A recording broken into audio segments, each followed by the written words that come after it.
Hi guys, అందరు ఎలా ఉన్నారు? సూపర్ ఉన్నారు కదా. నేనేమో సూపర్ ఉన్నా అండి. మీరు ముందుగా ఒక లైక్ అండ్ సబ్స్క్రైబ్ చేసుకోండి గైస్. మరిన్ని వీడియో అప్డేట్స్ కోసం మన ఛానల్ మీద ఒక కన్నేసి ఉంచండి. అలానే మనం ఈ వీడియోలో Srimathi Annapurna catering serial latest promo explain చేసుకుందాం. వేద ఏమో తన పచ్చడి బిజినెస్ని స్టార్ట్ చేయాలని పొద్దున్నే లేసేసి ఆవకాయ ముక్కలన్నీ తరిగేసి దానిపైన ఆవపిండి అంతా వేసేసి పికిల్స్ తయారు చేస్తూ ఉంటుందన్నమాట.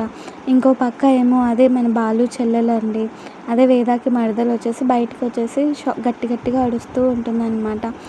అత్తయ్య అత్తయ్య అంటూ అడుస్తూ ఉంటే అందరు బయటకు వచ్చి చూస్తూ ఉంటే వేద ఏమో అక్కడ వేద పికిల్స్ అని బోర్డు పెట్టి ఉంటుందన్నమాట. ఆ బోర్డుని చూసి అందరూ షాక్ అవుతూ ఉంటారు. ఇంకో పక్క ఏమో కోటయ్య, చూడండి వేద పట్టుదల అంటే పట్టుదలే, పచ్చడి బిజినెస్ మొదలు పెట్టాలనుకుంది, వెంటమ్మడే ఓపెన్ చేసేసింది అని అంటూ ఉంటే ఇంకో పక్క రామరాజు, వేద వీళ్ళంతా కోపంగా చూస్తూ ఉంటారు. అన్నపూర్ణ కూడా కోపంగా చూస్తూ ఉంటుంది వేద దిక్కు. చూద్దాం గైస్, వేదకి అన్నపూర్ణకి ఎలా గొడవలు స్టార్ట్ అవుతాయి. By by.